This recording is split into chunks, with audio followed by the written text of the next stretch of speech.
You're listening to the N2K Space Network. Step into the digital upside down with Cyber Things, Armis's new 3-part podcast series, which will dive into the unseen world of cybersecurity. From real-life hacks to the digital shadows of the dark web, we connect pop culture and protection, fear and control. Episode 1 drops soon, so look out for Cyber Things in partnership with Cyberwire.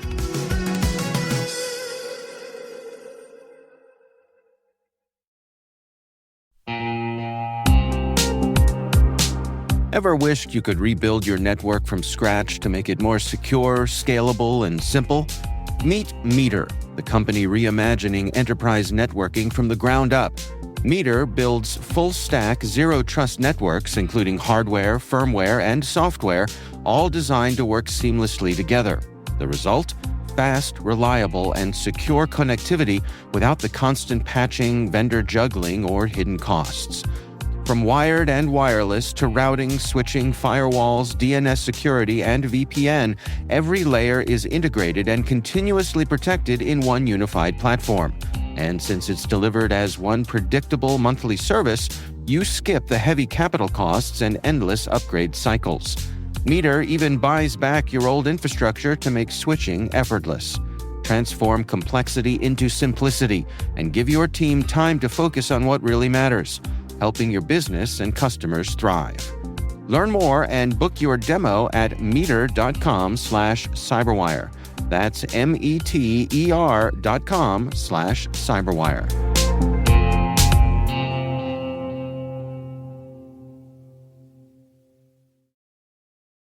I want you to imagine with me for a moment an 8-day, 2,500-kilometer navigation challenge across the Nevada and California deserts with no GPS and no cell phones. Competitors rely solely on analog tools like compasses, maps, and road books, all to find hidden checkpoints and to navigate the unforgiving terrain. And behind the scenes of all of this, there is a modern logistics marvel made possible by satellite-powered tracking, scoring, communications, and emergency response, all delivered, of course, via space. To find out more, let's dive in to the Rebelle Rally.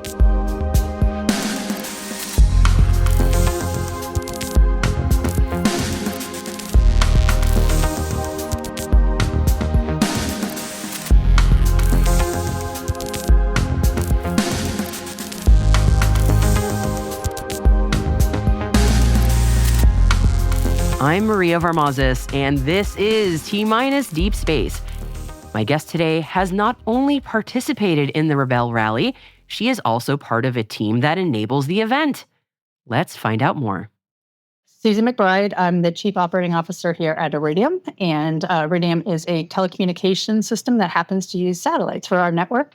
We're very proud of what we built over the last 25 plus years. We've started back in the 90s, and I was actually part of the original building of the Iridium network when I was at Motorola. And, back then it was designed to be basically a business person's phone to use while they're roaming and traveling around the world. It has completely innovated and changed from that original concept. The technology was fantastic, but the business case back in the 90s didn't materialize as, Motorola originally hoped. And so, we continue to innovate, and we do a lot of Internet of Things connections, personal communications, maritime and aviation safety. So anything that needs to be connected that's important around the global world, because we're a fully global network, is what we do. And for me particularly, my job is around all the technology, both, the R&D we do, developing our products and our services, and then running the 24/7 operations. That's amazing. Well, thank you, Susie. It's great to meet you, and I'm so amped for our chat today because this is not sort of my usual interview where I usually talk to people just about the products that they're building or some cool development. This is a sort of a dual use interview where you are both working on this incredible suite of products, but also you have used them in the field. So this is a really, I don't often get to have this kind of chat. So without further ado, Tell me about the Rebelle Rally. I wanna tease this a little bit before we get into why we're talking about this. But can you tell me what the Rebelle Rally is first, and then we'll get into the why we're talking about this? Yeah, so the Rebelle Rally is the longest U.S.-based road rally that is a competition on navigation. So it's not a speed race. It really is a very precision, long road rally that is off-road. Like they got a 4x4 and X-Cross crossover type class. And Emily Miller, who designed it, she wanted to make it very challenging, the longest one in the United States. It's over like 2,500 kilometers, and it's an 8-day competition. Wow. And it just happens to be for women. So it's a driver and a navigator make a team, and they go out for 8 days completely off the grid. And it's all done by maps and navigations. And I can go into all kinds of stories about it. But I've done it now. I just finished my 4th event. I've done it 3 years ago. Was my last time, took a 3-year break, and then just did the 2025 competition, which was the 10-year anniversary of this event. It's extremely challenging. It is exhilarating, powerful, but it's very tough, and it really challenges you in so many different ways and aspects. Yeah, and where does it take place? It's because it looked phenomenally difficult when I was looking at the pictures of it. I said, "Why? Where is this?" You never know until you get out there. That's part of the challenge. You kind of know where the start is and the end, and that's it. And every day is different, and you get your kind of coordinates for the day in the morning to have to plot it. So you kind of don't know. It's kind of a surprise, and it evolves as the days go on. But it usually starts in usually California, Nevada. Like this year, we started in Mammoth, California. And kind of goes through parts of Nevada and California, and it usually ends kind of more in Southern California. We usually end up in sand dunes. We do a lot of dirt roads and navigate across the desert landscaping. It's beautiful. Oh, wow. I was going to say, I can imagine that's got to be extraordinarily beautiful, challenging, but beautiful. Yeah. Wow. So the reason that I asked you about the Rebelle Rally is you mentioned you've been a participant many times, is that there's also a role that Iridium plays here. And I wanted you to walk me through that as well, if you don't mind. Yeah. No, it was actually back in 2019, and our director of communications, called me and said, "Hey, there's this all-female rally out in the middle of the desert. They want us to come out as a VIP. Would you go?" I'm like, "Sure." I live in Arizona as my base, so going out to Klamath Sand Dunes was only a 3-hour drive. And so I show up, I think it was the Friday when they were all coming in, finalizing the end of the rally, coming into the finish line. And the reason they asked us is because Emily Miller, when she designed this rally, she chose Iridium to be her safety component. And because they are in the middle of the desert, in very remote locations, she wanted to make sure that, safety was number one concern for her. With all these competitors, there's usually 100 to 150 competitors, plus about 100 of staff as well. So she wanted to make sure they always had communication. She wanted to make sure that there was tracking of all of the participants, the safety crews, the teammates. And she also used it for scoring. And so when I went out there and seeing how they were using Iridium in such a unique way, it was such a great playground for what we are all about, which is safety services, about personal communications. And I met these women doing the Rebelle that year, which were all just powerful, smart women, mostly in STEM, a lot of STEM places, which I have a personal passion for, that I called one of my friends up and I said, "Would you do it with me in 2020? And so we signed up. And I thought it was a phenomenal way for me also to really, truly experience how our products are being used in a kind of a day-to-day activity. Yeah. So it was just a great opportunity and a great challenge. I would love to hear about your experiences, and I would just want to start with, how do you train for something like this? Because I was perusing the website a little bit, because I mentioned before we started recording, I admit ignorance. I hadn't heard of the Rebelle Rally, so I was trying to learn a little bit about it. And I'm going, how do you train? How do you prepare? I mean, this is just an incredible challenge. It is. And I was not an off-roader. I don't consider myself an off-roader. I say I'm a Rebelle off-roader because I do it for the Rebelle. But it was, I actually had a Jeep at the time. I had never really taken it off-road. And so this really pushed me to kind of learn more about my own vehicle that sat in my driveway, and something else the Rebelle and Emily really preach is that a lot of these cars are capable of a lot more than people use them for. Yeah. And so I, they've got training for the Rebelle U, they call it. They do training on how to navigate and some of the driving. I went out some of the past Rebelles who just the community of the Rebelle women are just powerful and strong. They came in and they helped train. But you start with, how do you plot? How do you take a coordinate a lat long, and how do you actually put it on a map? And then how do you find that on the map once you're actually in the real world doing it? And then did some training with a few of the experts too on how do you use all the pieces of your car. I learned things that I never knew were, like what lockers were and my sway bar, and things that all sounded very foreign to me when I started. And you just kind of, take it one step at a time. It was a challenge and scary, but after doing it, it kind of feels powerful that I've changed a tire now I never knew how to do before. So it really pushed me out of my comfort zone. Yeah. And kind of to your limits that you never knew. I mean, there's days on the Rebelle is hard, and there are days that are tough and challenging. And you're exhausted and tired, and sometimes it's hot out there, and you get stuck in the sand, and all you want to do is get back, and you're like, I've got nothing left in me. But what are you going to do? You have to get out. You have to figure out how to get out of the situation. And so that's what it's all kind of about, is kind of pushing into those areas and realizing you can do it. You really can.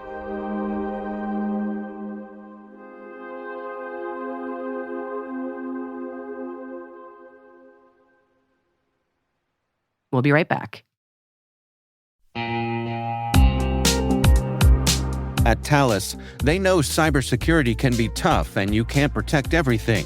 But with Thales, you can secure what matters most.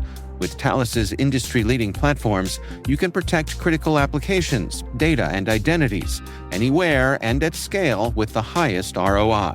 That's why the most trusted brands and largest banks, retailers, and healthcare companies in the world rely on Thales to protect what matters most: applications, data, and identity. That's Thales. THALES. Learn more at thalesgroup.com/cyber.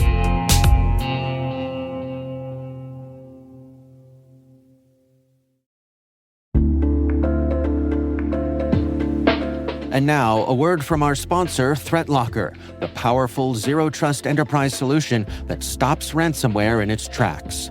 Allow Listing is a deny-by-default software that makes application control simple and fast. Ring fencing is an application containment strategy, ensuring apps can only access the files, registry keys, network resources, and other applications they truly need to function. Shut out cybercriminals with world-class endpoint protection from ThreatLocker.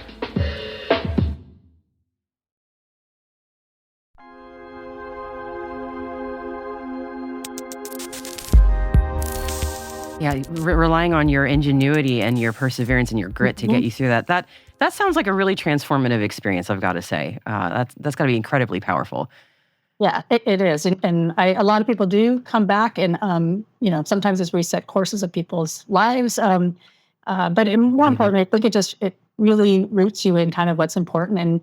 And for somebody who works in communications, it's ironic for me to say this, but it is amazing to be off the grid completely. And focus in on one thing for that week. It's really just your entire world becomes just that focus of what you do. And every night when you come home to the base camps, wherever they are, it's all about the community coming together, having dinner together, and talking about your day, going to bed and getting up the next morning and doing it again. So I really do think it's a phenomenal experience for anybody to just be able to focus in that clearly on one thing, and just let the rest of the world go for a week. Yeah. It's the few times I've been in a situation where I've been off grid, I felt oddly both kind of comforted to be disconnected, but very vulnerable also. I didn't realize how dependent I'd become on that sense of connectivity. I imagine it. I don't want to put words in your mouth. I mean, that's just how I felt about it.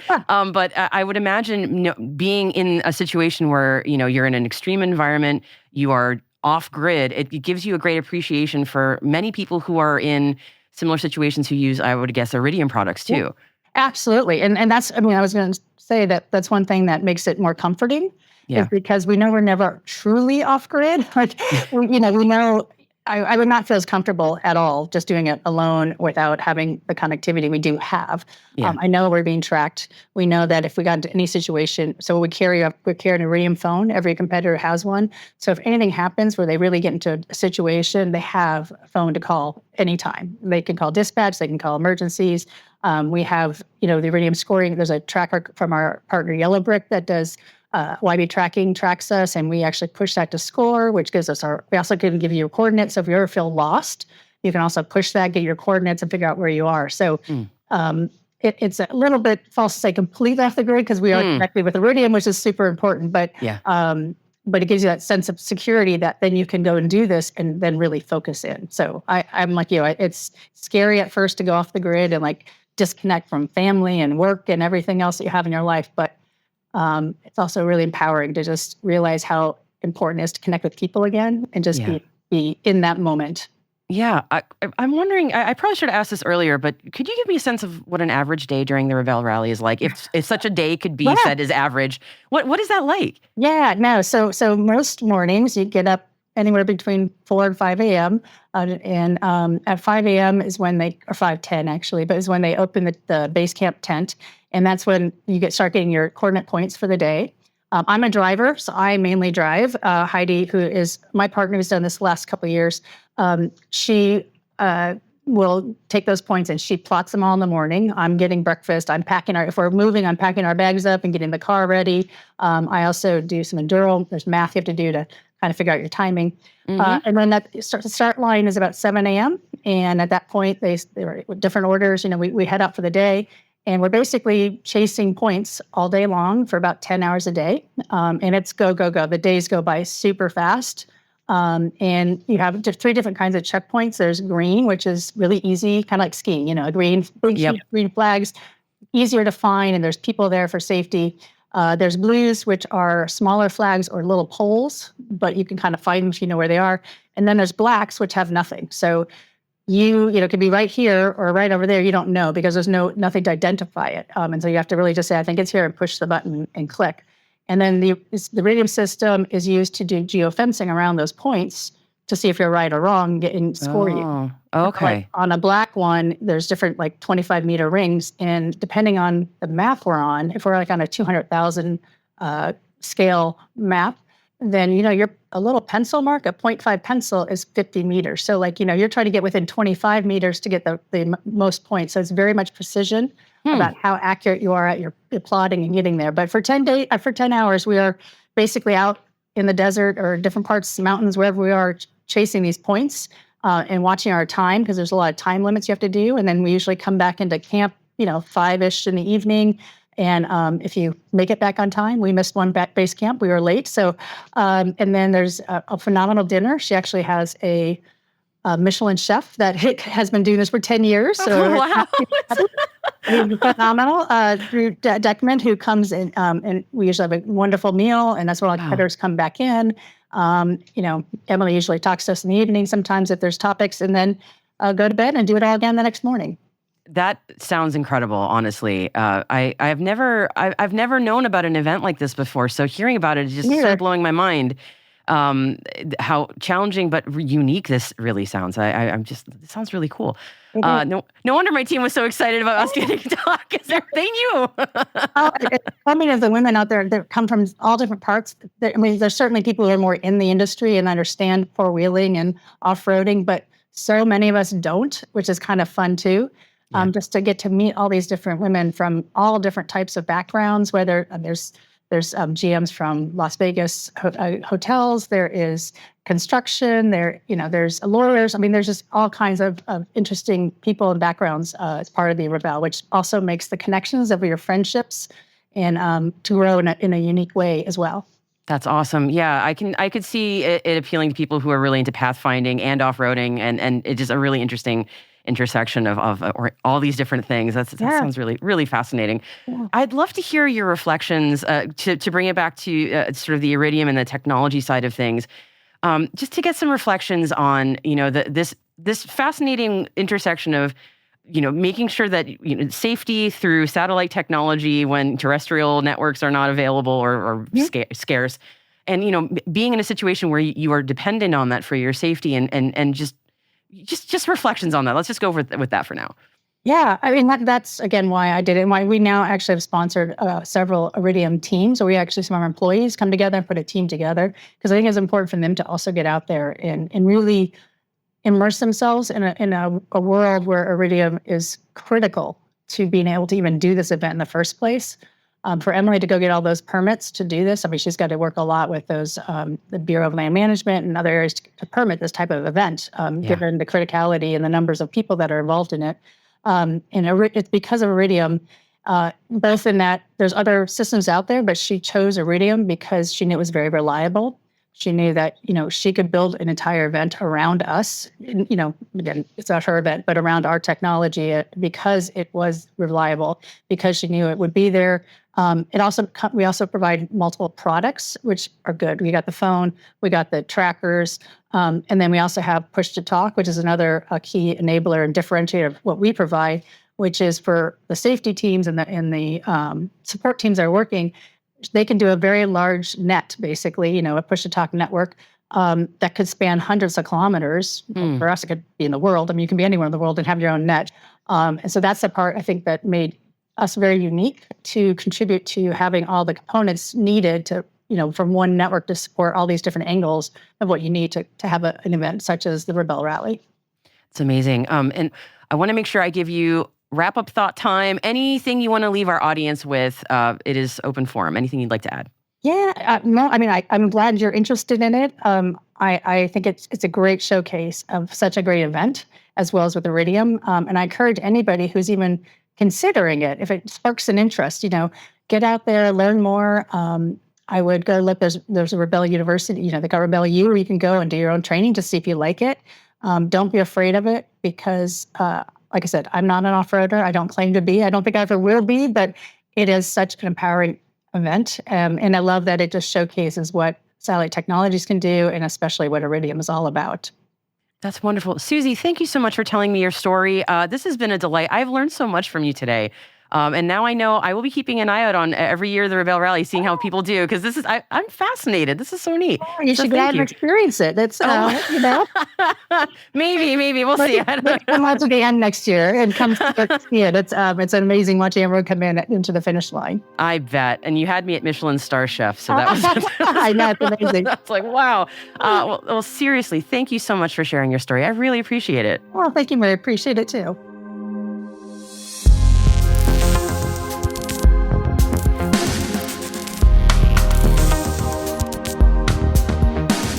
That's T-Minus Deep Space, brought to you by N2K Cyberwire. We'd love to know what you think of our podcast. Your feedback ensures that we deliver the insights that keep you a step ahead in the rapidly changing space industry. If you like our show, please share a rating and review in your podcast app. Or you can send an email to space@n2k.com. We're proud that N2K Cyberwire is part of the daily routine of the most influential leaders and operators in the public and private sector, from the Fortune 500 to many of the world's preeminent intelligence and law enforcement agencies. N2K helps space and cybersecurity professionals grow, learn, and stay informed. As the nexus for discovery and connection, we bring you the people, the technology, and the ideas shaping the future of secure innovation. Learn how at n2k.com. N2K's senior producer is Alice Caruth. Our producer is Liz Stokes. We're mixed by Elliot Peltzman and Trey Hester, with original music by Elliot Peltzman.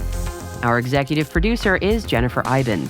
Peter Kilpie is our publisher, and I am your T-Minus host, Maria Varmazes. Thank you for listening. We'll see you next time.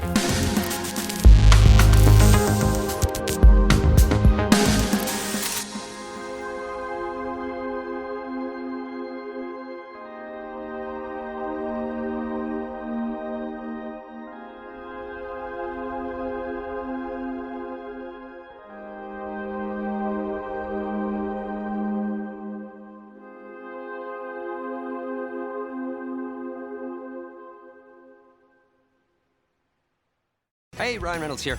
Wishing you a very happy half-off holiday, because right now Mint Mobile is offering you the gift of 50% off unlimited. To be clear, that's half price, not half the service. And Mint is still premium unlimited wireless for a great price. So that means a half day, yeah? Give it a try at mintmobile.com/switch. Upfront payment of $45 for 3-month plan, equivalent to $15 per month required. New customer offer for first 3 months only. Speeds slow after 35 gigabytes if network's busy. Taxes and fees extra. See mintmobile.com.